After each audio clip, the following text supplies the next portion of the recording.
and they've got to face the atmosphere that's created. And by heavens, the atmosphere at St James Park this season has been the greatest I've ever known, I have to say. It's absolutely phenomenal to be a part of, and we need that tonight. The players will be looking for it tonight. It's wonderful, you know, for players to be able to go out in the field and play their game with a steaming hot atmosphere, and so that they will be looking forward to every game, but this one in particular. This one seriously in particular. Transfer window's only got a few hours left to go. Newcastle, of course, signed Anthony Gordon from Everton. A very, very quick player, a very young player, somebody who can play across the front, play left, play right, play 9, play 10. How big a signing is that for Newcastle? I think it's a very interesting one. Over this last season so far, I have not been impressed with him. But in all fairness, he's a young man in an Everton side that is absolute crap, and so he's not got much of a chance to shine when the rest of it is all so bad there. And I saw there was an interesting quote.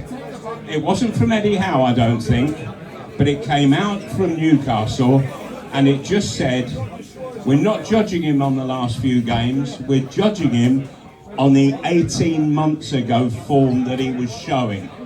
We were interested then, we've remained interested, and I thought that makes sense. All of a sudden, the whole deal was making sense to me, and they have seen in Anthony, they have seen in him, Anthony Gordon,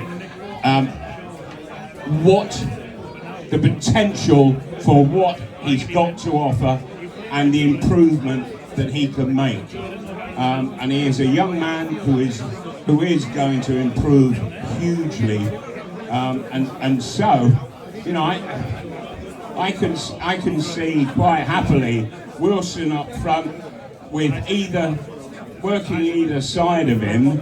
You've got Isak one side and Gordon on the other. Oh hell, what do you do with Almiron? You know, it's going to be one of those situations, you know, that we're sport for choice.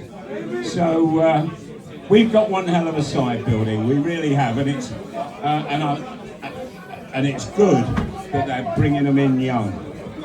Another young player in, the right back from West Ham. West Ham fans seem very upset about him going. Finally got the man over the line. Looks like he's going to be a deputy moving forward for Trippier. Yes, yeah, very young lad. But they've had eyes set on him for quite some few weeks now, and months. So because Trippier is what now? Is he 31 or has he reached 32? He's 31.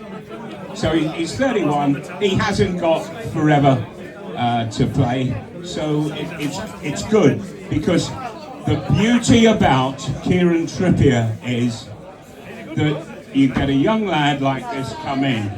He will take him by the wing. He'll put his arm around his shoulders, and he will talk to him and talk to him and talk to him. He will teach him the game. He will show him how to go about things, how to get his timing right.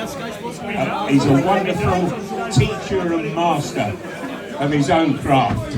And so I think that lad's going to be a very, very lucky lad, and he will become one hell of a defender.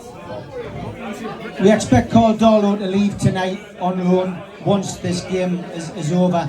John Joe Shelby passed his medical, just sorting out personal terms now. It leaves us a little short in centre midfield though, doesn't it? Newcastle have tried to get Berger, they've tried to get Gallagher.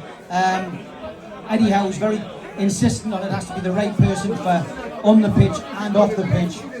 Are we going to be short in that central midfield role if we don't bring anybody in? Well, I don't think we will be bringing anybody else in. Are we going to be short? Perhaps just a little. But I think with the hard work that these guys are doing in there, and by heavens they are, I've mentioned this before, but I will mention it again. Sean Longstaff does more running than anybody else in the Premier League. His yardage is absolutely phenomenal, and he just never ever stops, and he does some fabulous work.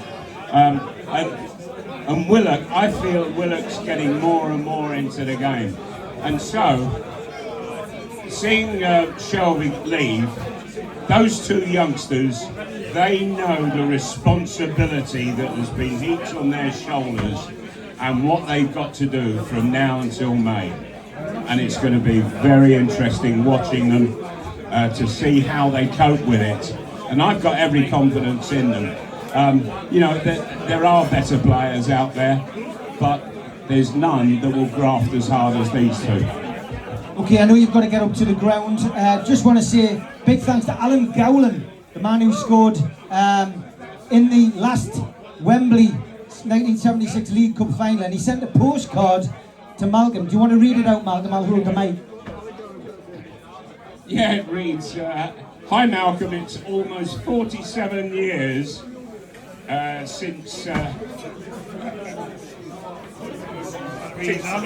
Newcastle, since Newcastle were beaten by City at Wembley.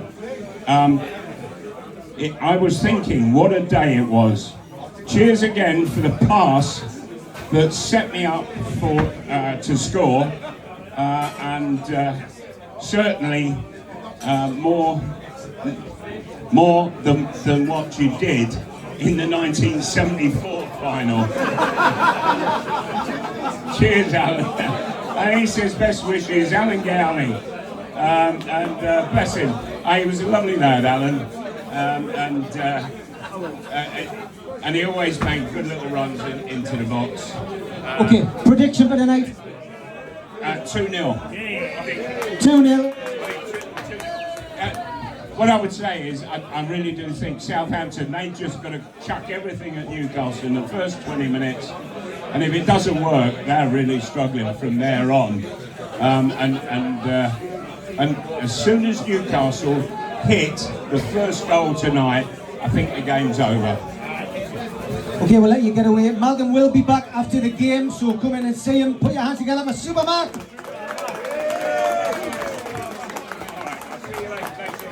Yeah. We're going to do the raffle, as we always do. We're going to